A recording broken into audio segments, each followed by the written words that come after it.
Better than the Golden Elephant Award. That's pretty good. That's pretty good. Chairman Beach, would you start us off in a word of prayer, please? Yeah, dear Heavenly Father, thank you for this day. Thank you for giving us this opportunity to do the people's business of Georgia. Give us wisdom to make the right decisions. And again, thank you for all you've done for the great state of Georgia. In your name we pray, amen. Amen. Thank you, Chairman Beach. Mackenzie, thank you again to you and Aubrey for getting everything ready for us. House members, thank you for being here before Leader Gooch. It's a sign of how seriously you take the work of this committee, which we greatly appreciate. Leader, thank you for being here and giving us a quorum. We do have a special presentation before we get started. We do have a lot of House bills we need to get to. I'm going to recognize Senator Still for a point of personal privilege. And Senator, maybe for the House members that may not have the context around what it is that you're about to do and the significance of this moment, if you could give them a little bit of context, that'd be helpful. Thank you, Mr. Chairman.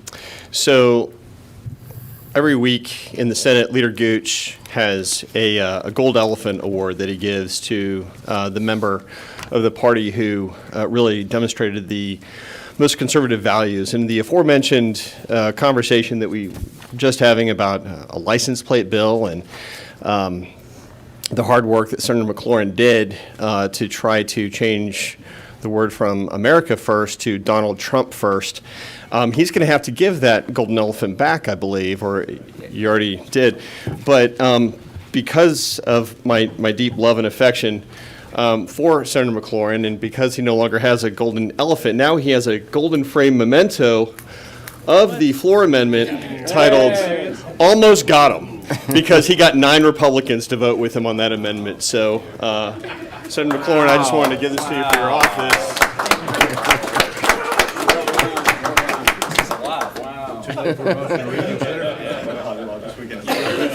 It's a Hobby Lobby. That's wonderful. All right, thank you.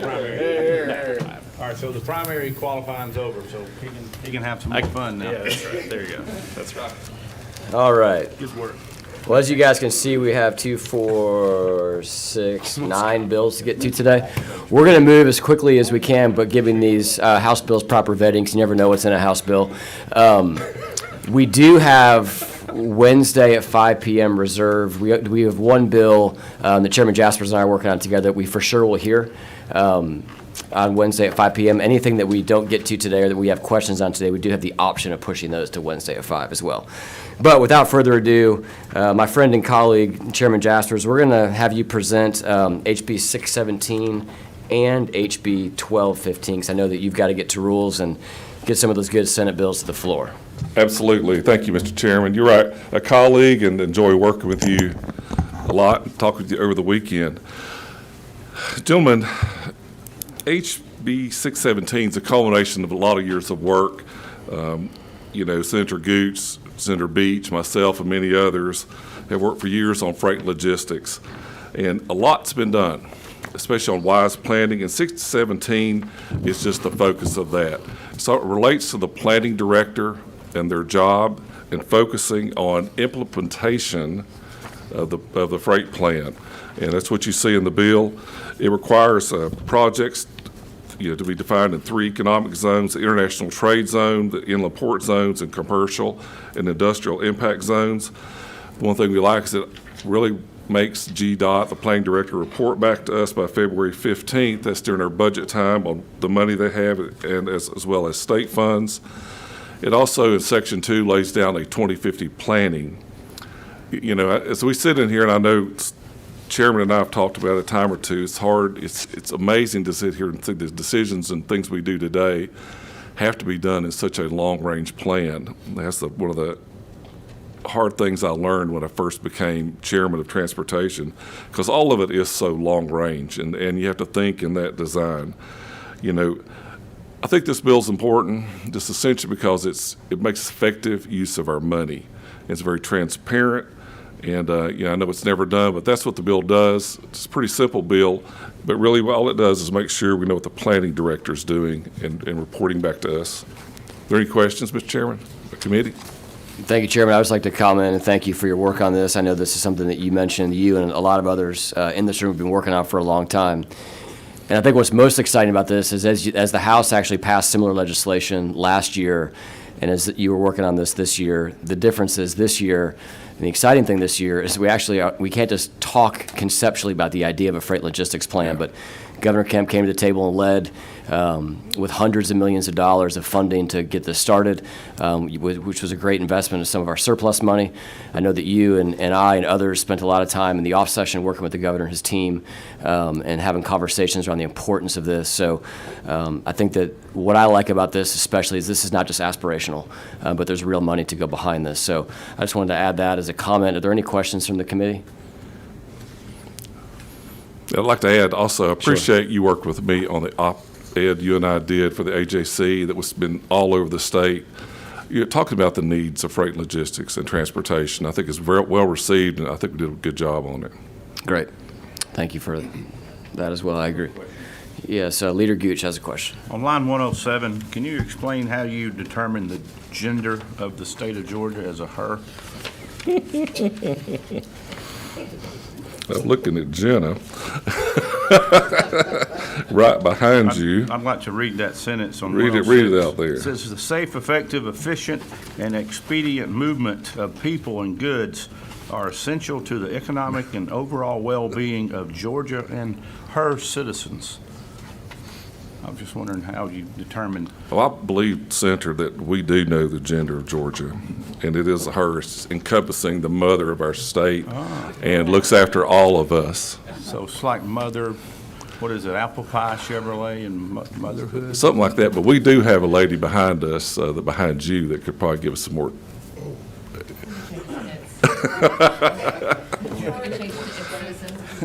Or it's. We didn't do any of this wishy-washy stuff, Senator, you know. I was just curious.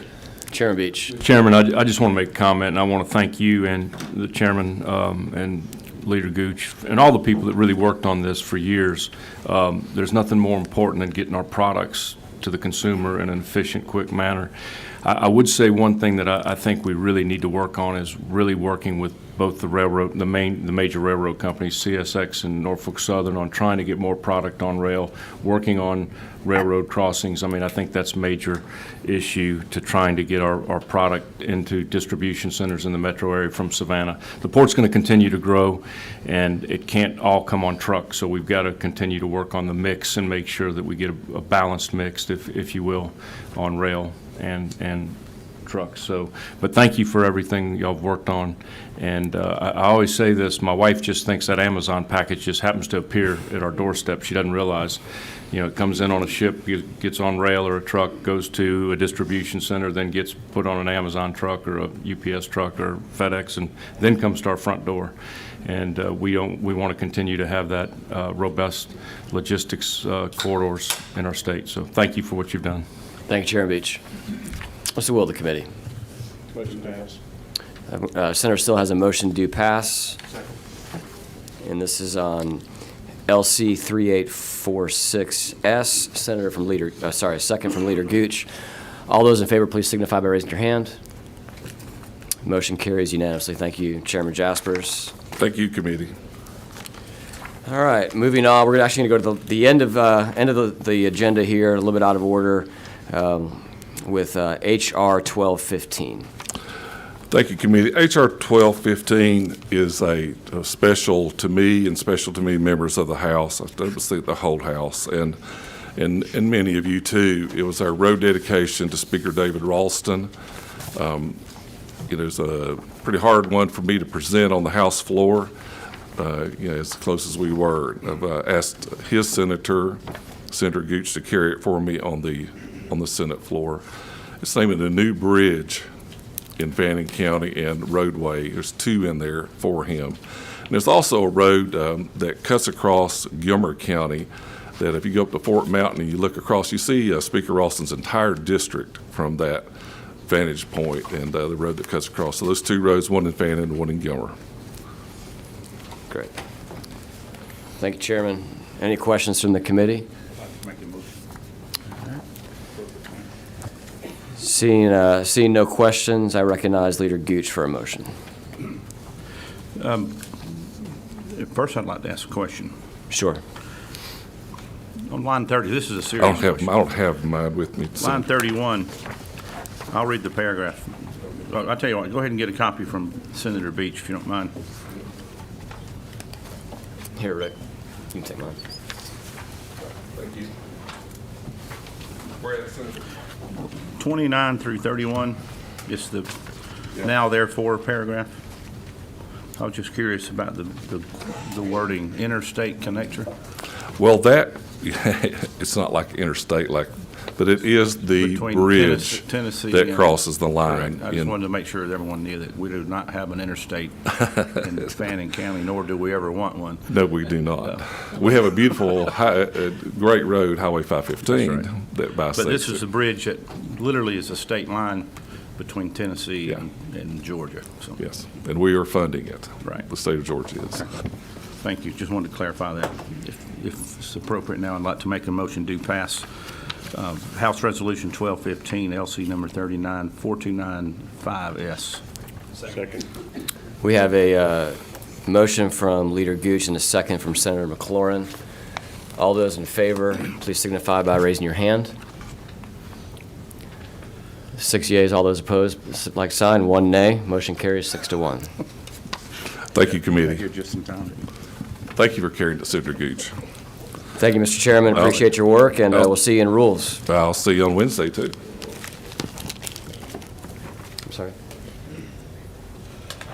Chairman Moore. All right, next up is HB 804, Representative Seabaugh. Thank you for being here this morning.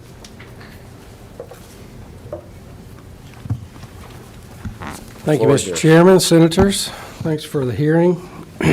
Bring to you House Bill 804.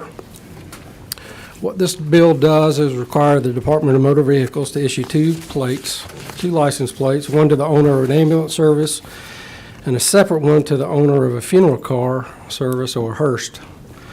Currently, the same plate is issued to both. It says Hearst/ambulance.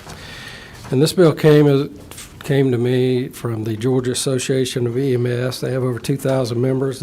This was important to them. The funeral directors in the House agree with the change, as it sometimes puts them in a spot when they happen up on an accident on the side of the road and their vehicle says ambulance. They get confused about that. But this is not a new design. It's not a new distinctive plate. We're just requesting one plate for the ambulance service that says ambulance and one plate for the Hearst that says Hearst. We had a lot of fun with this in the House. Many members said it was dead on arrival when I took it to Chairman Smith.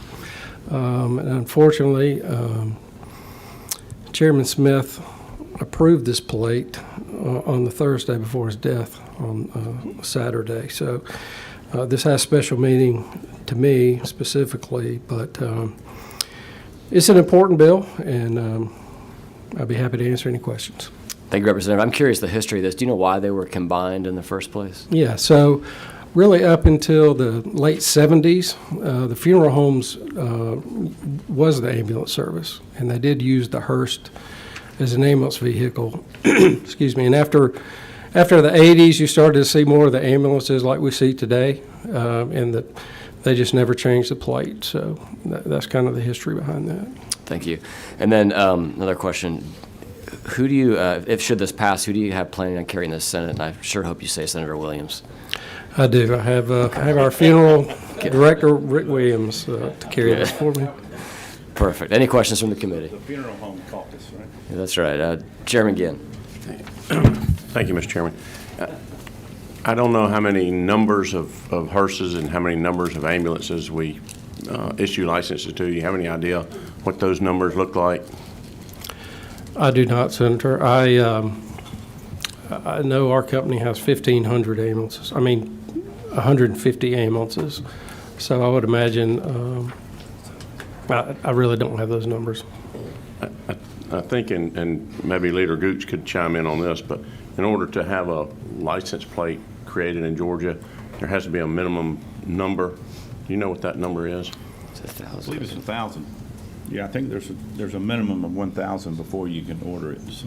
And typically what will happen, as I understand, is you prepay for those or you pre-register for those. They wait until the threshold is hit, and then it would be go into production once the threshold is hit. So Yeah, and just to be clear, this is not a distinctive new license plate. I understand separating the two, and it makes sense to me. I just, I know there's plenty of ambulances out there that are over 1,000, but I don't know about the number of hearses.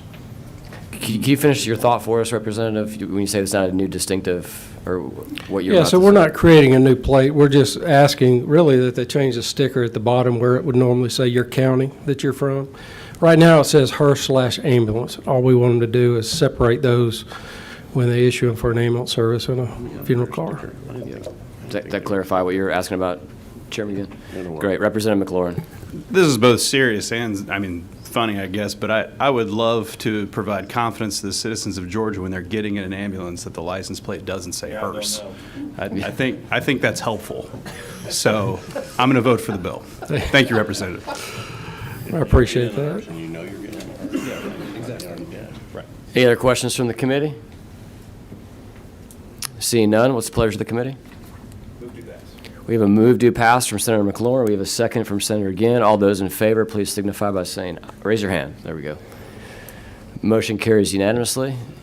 And we will be sure to let Representative Williams know. You know, he, as strong of an advocate as he has been for many things down here, I'm sure he'll be happy to finally get to carry a funeral home / hearse bill. So we'll give him the good news. Give him the good news. Yes, thank you. Thank you, Representative. All right, thank you very much.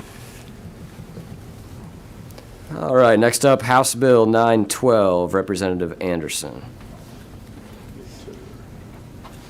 Thank you, Mr. Chairman and committee. It's good to be back before you again with House Bill 912. This is LC 412931.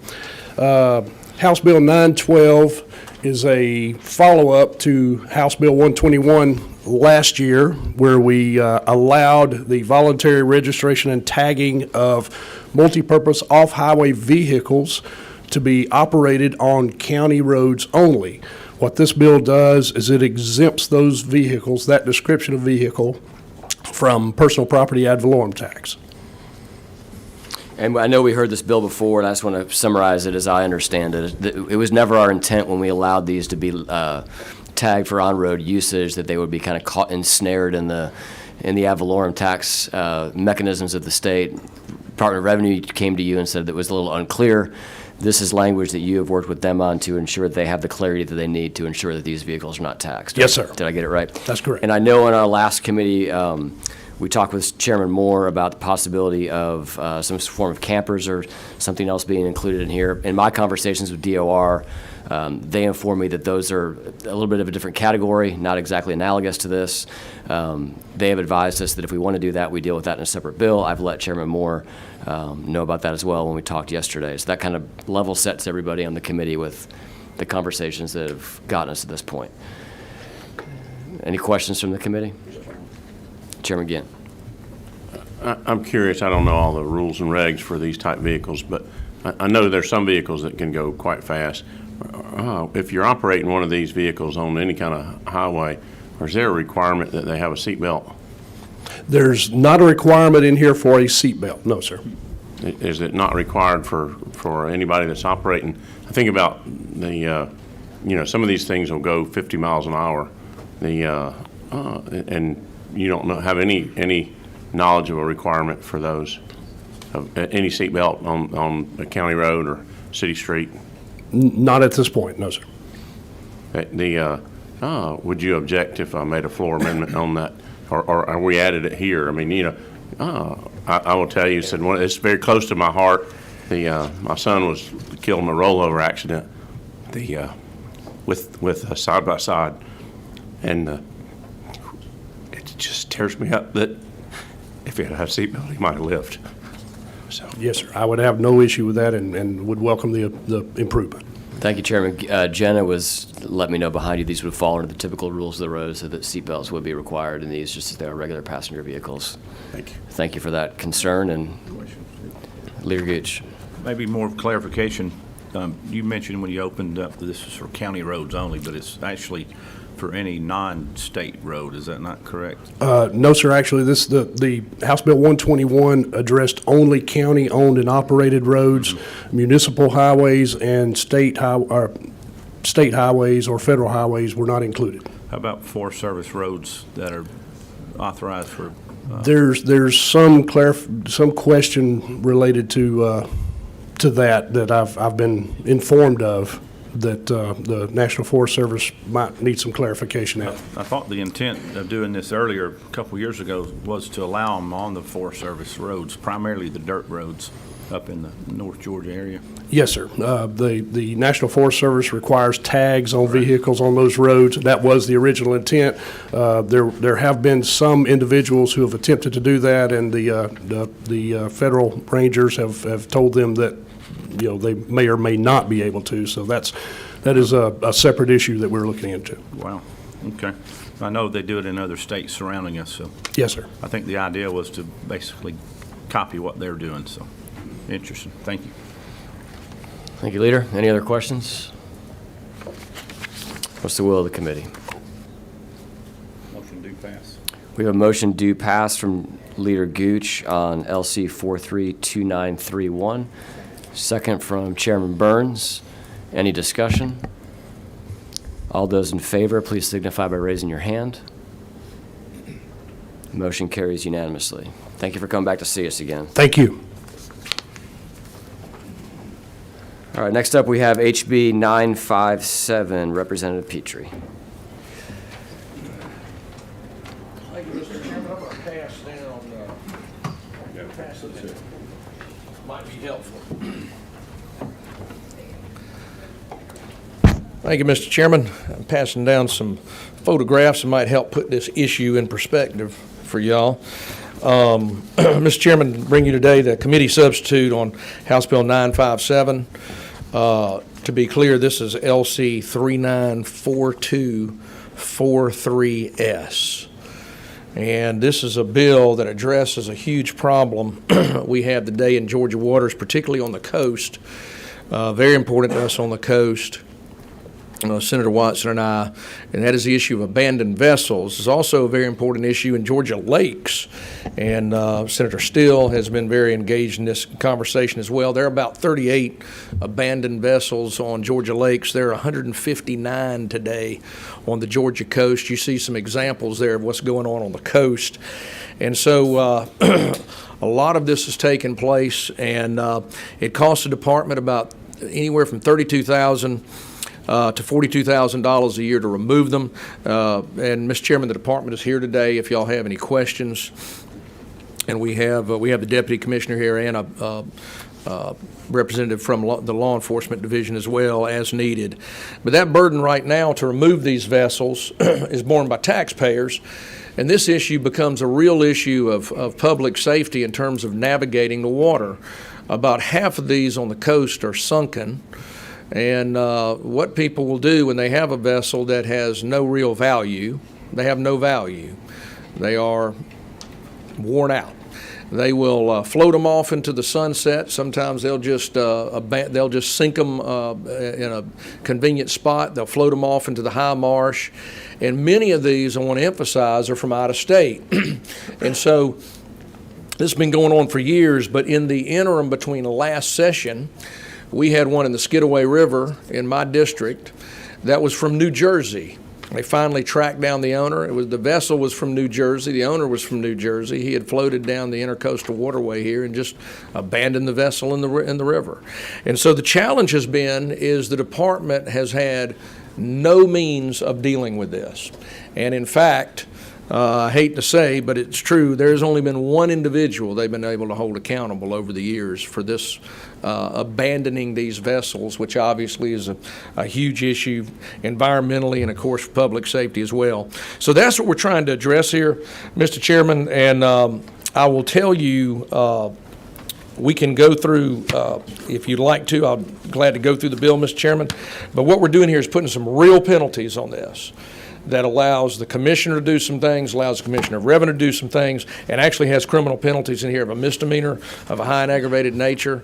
And if someone does this again, makes it a felony offense. So we're trying to put some real strong language in here to stop folks from doing this. And Mr. Chairman, so that's 30,000-foot view, and if you would like, I'll go through here, but whatever the will of the committee is, I'm glad to go through piece by piece if you'd like. So right now of these, I wrote down the number you told us, call it just under 200 abandoned vessels. Do we know who the rightful owners of those are?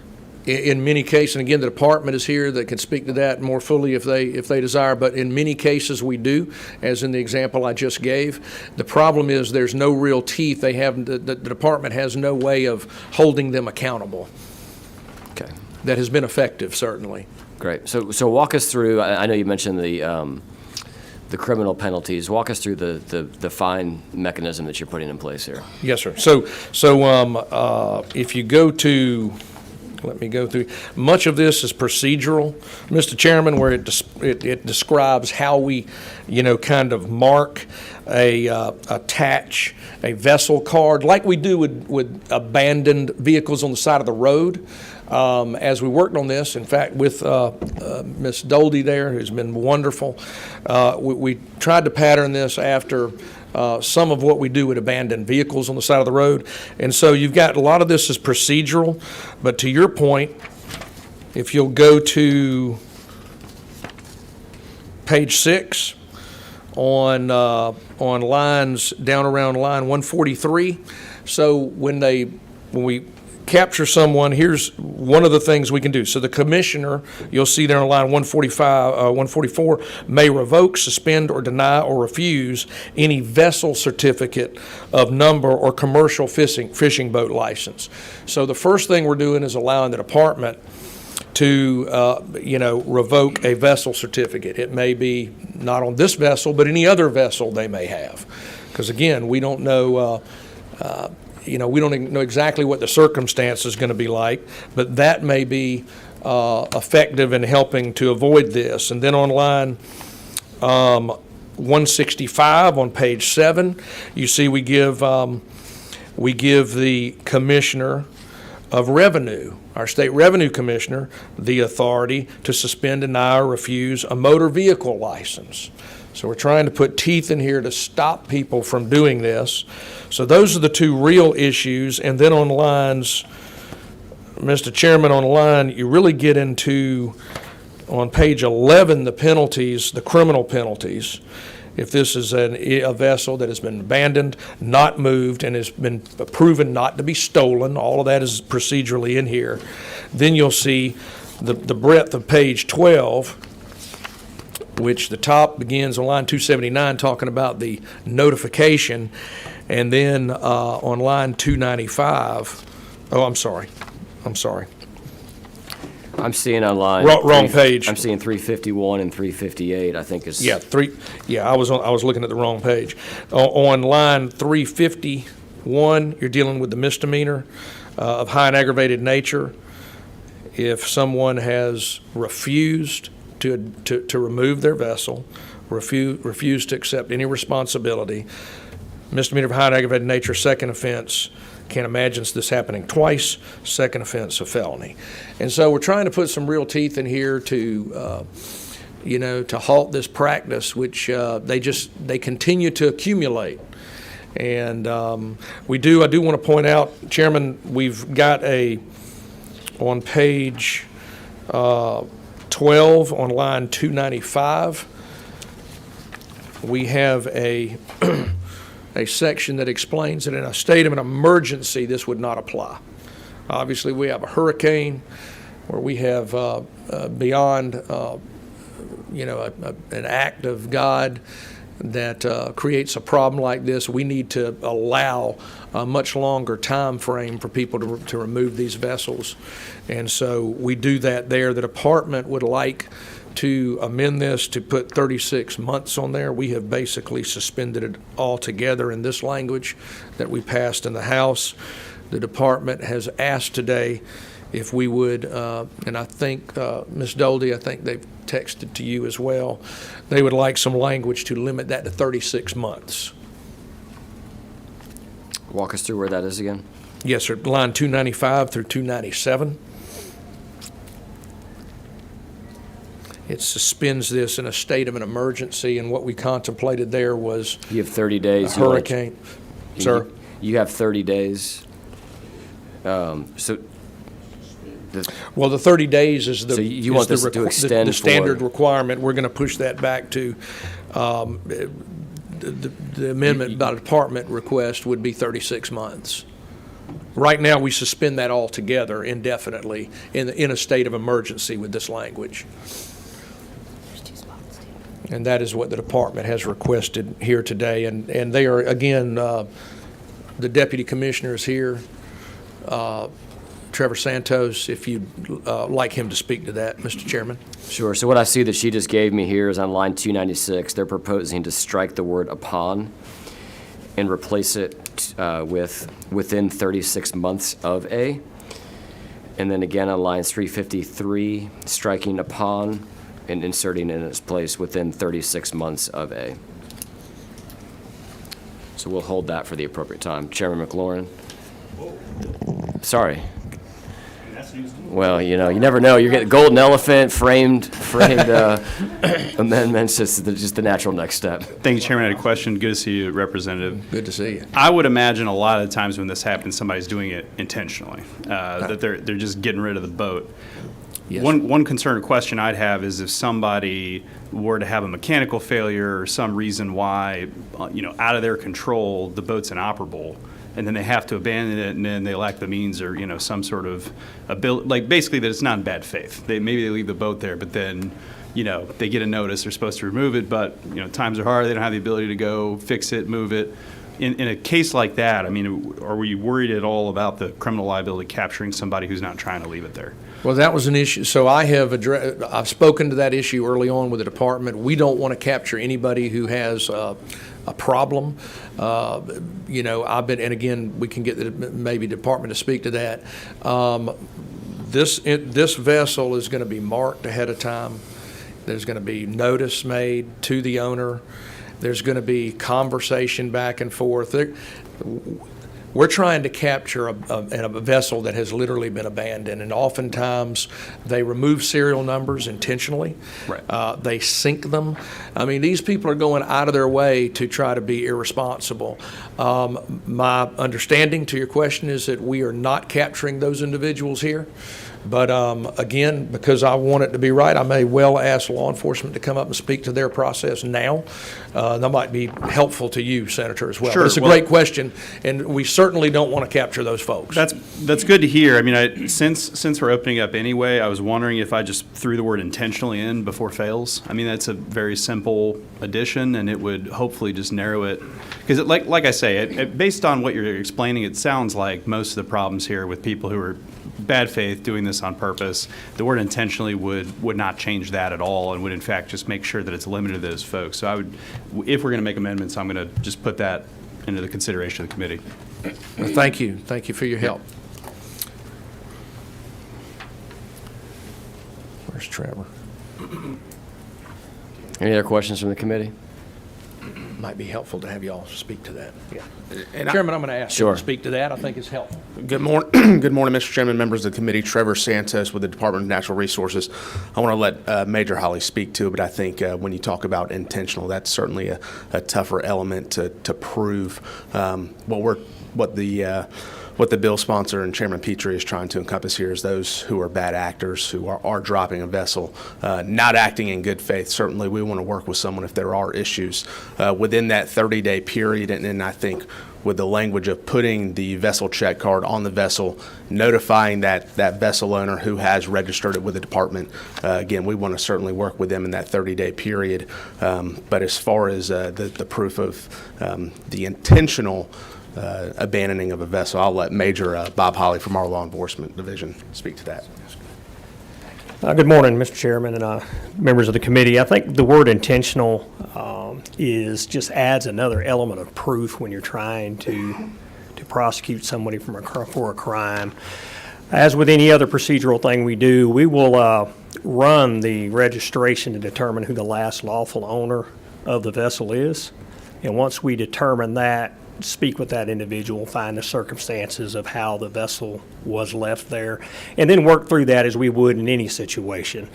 We pride ourselves in common sense law enforcement, and I think that the game wardens out there in the field, once they determine who the owner is, would have conversation with them and determine how it got there, why it's there, and come up with a plan to have it removed. Obviously, if it's a public safety issue, then we would remove it or make arrangements to get it removed as soon as possible. Can I ask a quick follow-up question, and thank you so much for that. I'll tell you, in this building, if there's an opinion on two sides of something, it's Democrat versus law enforcement. I can tell you how that normally goes, but that's just a joke.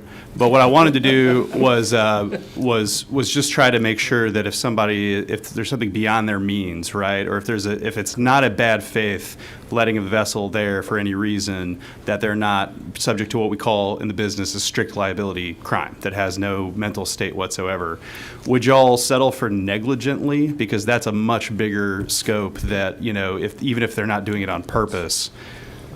Yeah, I think that would be good. I think that would kind Okay, of bridge the gap between intentional and negligence. Perfect. We're making sausage. I appreciate y'all's time. Thank you. Yes, sir. Thank you, Senator McLaurin. Appreciate your work on behalf of the Democratic Party to look out for those disadvantaged boat owners, which I know is a core constituency of your party. So, Literally that. any other questions from the committee? Thank you, Major. I would like to ask a question. Sure, Leader Gooch. I think I know the answer to this. If someone has an accident and their ship or their boat sinks, and they call you and say, "Hey, man, this thing's out here. We'll come back and get it. We need some time." You're going to work with them, correct? Absolutely. So it's not like someone's going to Absolutely. As with most criminal activity or most violations of regulation, we try to look at the person's intent Right. before we take any actions. There's accidents, there's unintentional things, there's negligence, and then there's criminal activity, and we try to look at that. Thank you. In your experience, how often do you see somebody that gets in a situation that Senator McLaurin is concerned about, where the boat broke down or maybe in the extreme sunk, and it is left abandoned for 30 days without some sort of intent to kind of leave it permanently abandoned? My assumption would be that within 30 days, a boat owner has managed to either work with y'all. So I think you have mentioned you will help them relocate it. Yes, sir, Mr. Chairman. That's correct. Most of the time, if something's out there, somebody lets us know, or we find it on patrol, we'll mark it, try to make contact with the registered owner. A lot of times those owners will contact us and let us know that the boat is out there, and then we'll make arrangements with them to get it in, either from a towing service that's out on the water. If there's not, there's multiple occasions where, quite honestly, just to help the person out, we will tow them in, especially on freshwater lakes. Great. Chairman Gibb? On a lighter note, Mr. Chairman, said one of the things that I was kind of curious, can you get anybody to abandon like the Golden Ray where we can get some new cars going? All right, what's the pleasure of the committee? We have a move to pass from Senator McLaurin. Yes, sir. We have a second from Senator Still. I do want to entertain a motion. Jenna, if I could see your sheet again. Given what Chairman Petrie mentioned, I do want to look at line 296, and I would entertain a motion on line 296 to strike the word upon and insert in its place within 36 months of a. Everything after upon. Just striking the word upon and inserting in its place within 36 months of a. So it would then read, shall be inapplicable within 36 months of a declaration by the governor. Likewise, making the same change on line 353, striking the word upon and replacing it with the words within 36 months of a.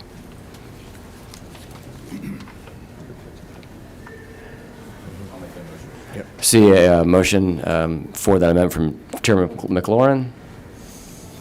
We have a second. Did I say Chairman McLaurin? Goodness gracious, talk about a Chairman Moore. Yeah, it's early. It's early.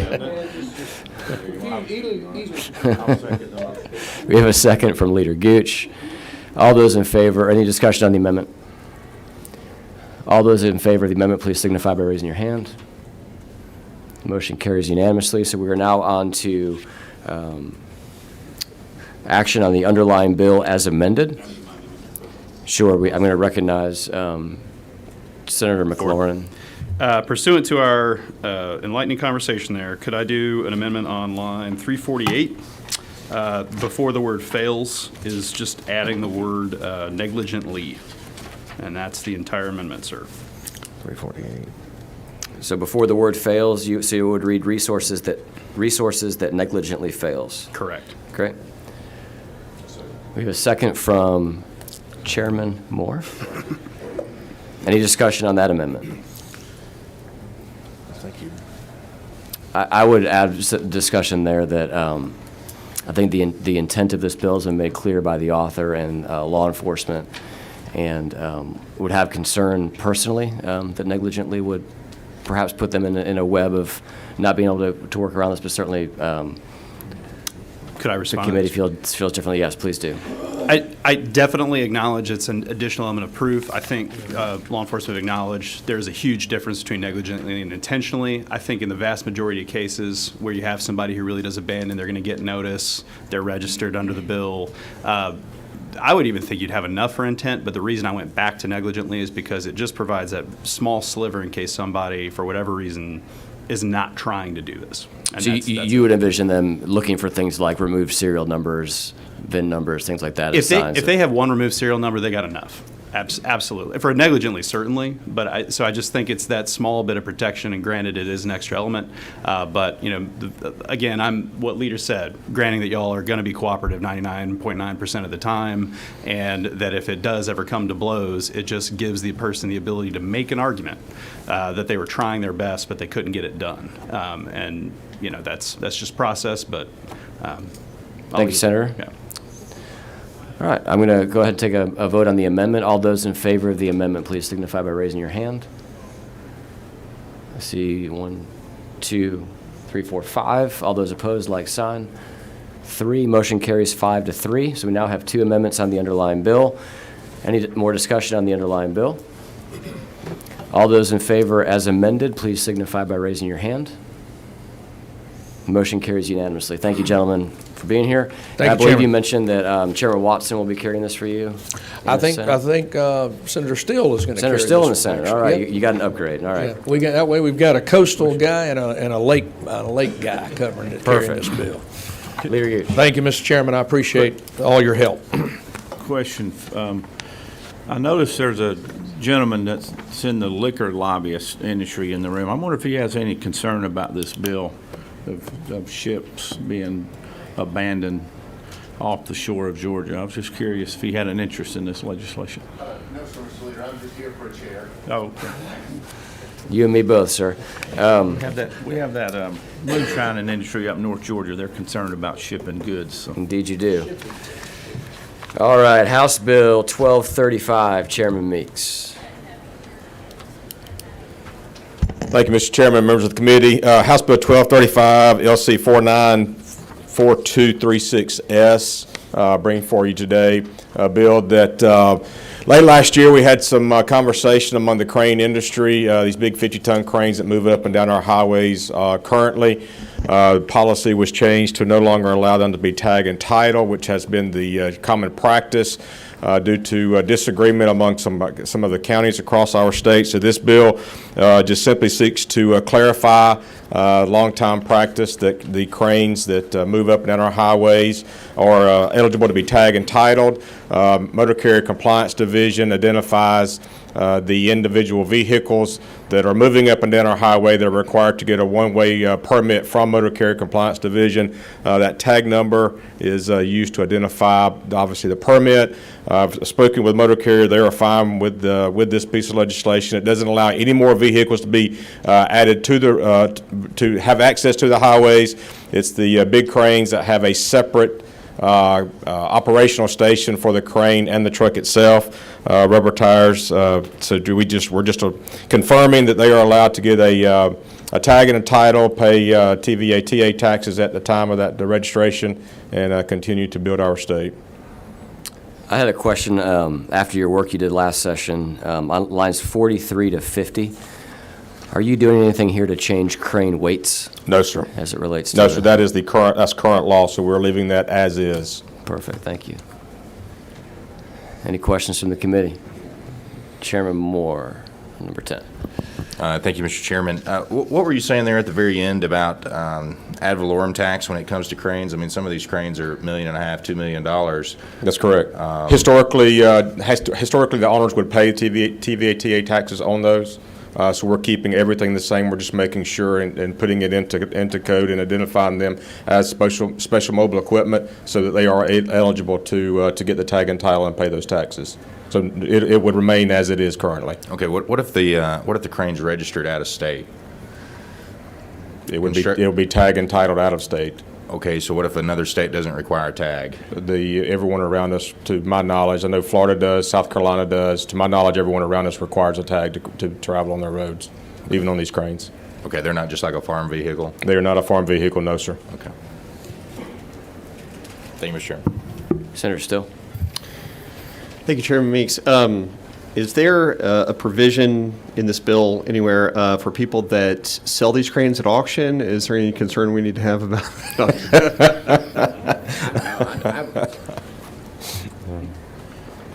Any other questions from the committee?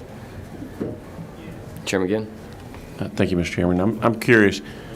These are what I typically call just a drivable truck crane type thing. So these are, if somebody has what they call a yard crane or off-road crane, can they be driven on our highway system? An off-road crane is going to be, in my estimation, the way that I understand the definition of the cranes and studying them, they're going to be the big rubber tire cranes. Big rubber tire crane. Those are the ones we're talking about there. The track cranes, we're not speaking of those, no, Right, sir. but the big rubber tire cranes could get a tag and Yes, sir, those are the ones that are currently moving across our highway system today, so we're just making sure that they have the ability to continue to do that. And as far as their width, a lot of those are, 12 feet wide or something like that, that they get an over width permit. Yes, sir, they're required, and what it is it's a one-way permit from Motor Carrier Compliance Division. So when they move from point A to point B, they finish their job there, they'll then obtain a different permit to move from point B to point C, wherever they're going to. We don't have hers. Thank you. Yes, sir, thank you. Any other questions? We have a motion due pass from Chairman Anavitarte on LC 394236S. Second. A second from Leader Gooch. Any discussion? All those in favor of the motion, please signify by raising your hand. All those opposed? Motion carries 6-1. Thank you, Mr. Chairman. Meeks. Who's your Senate sponsor? Chairman Tillery. Thank you. Thank you. All right, I think I saw Representative Holcomb there in the back. House Bill 1318. Yes, good morning, Mr. Chairman, members of the committee. This bill is really simple. What it does is it repeals sections within the code that are no longer relevant or applicable.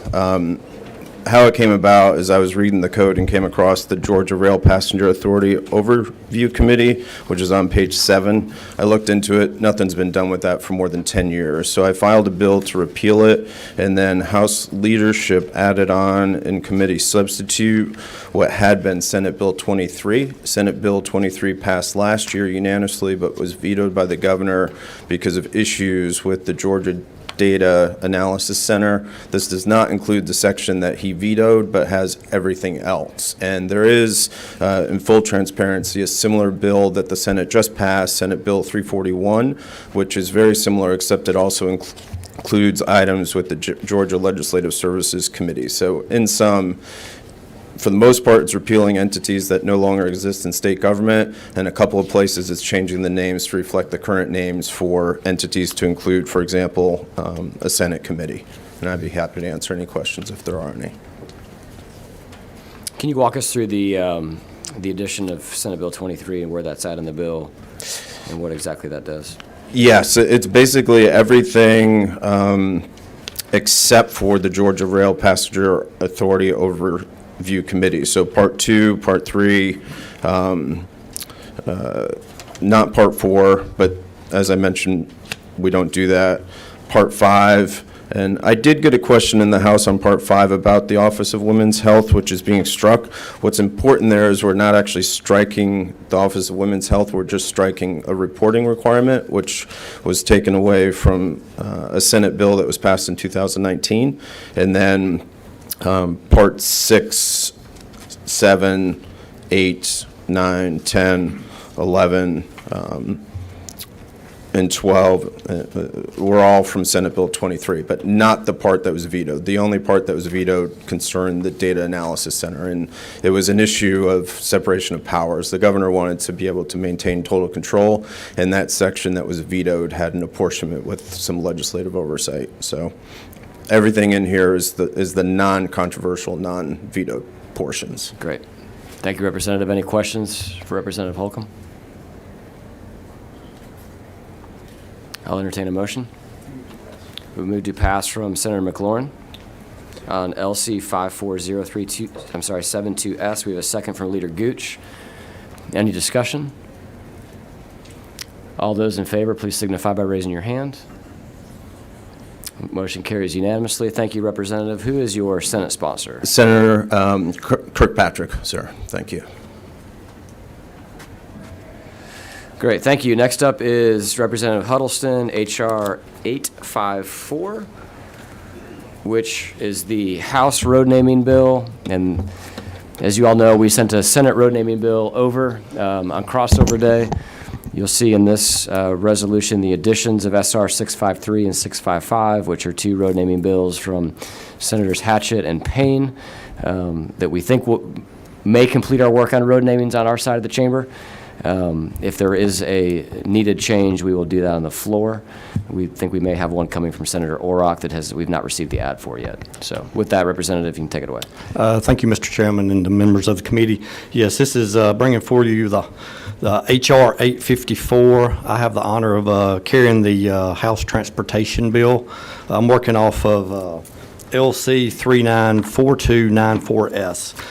Basically, there's 18 dedications on this House resolution, and then, as Mr. Chairman just spoke, I believe there'll be some ones attached to it. So, great. Thank you for your work and giving us a vehicle to get the stragglers in the Senate through. Chairman Payne, you've done your conflict check, got your ad run, and ready to go with this for, looks like, the Tim Howard Bridge.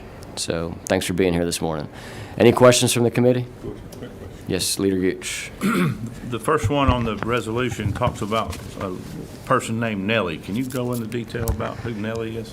yes, sir. Basically, from the small town, like I said, being that I'm honored to carry this, when I come forth there in the small town of Rootville, Keith Jackson, I believe a lot of folks knew of him as like I said, the sportscaster legendary. And the old saying was that when he was from Tice to Rootville, he rode his horse to school there in Rootville. And I guess it was named Nellie and come up, like I said, whoa, Nellie. So that phrase carried on throughout his career. And as you see, Chairman Jaspers was number 2 signer. He was thrilled, and so he's going around saying, whoa, Nellie, about every day. So thank you for the question. Love it. And that's Nellie, not to be confused with the hip-hop artist Nelly, Correct. Thank you. Perfect. Big fan. Any other questions from the committee?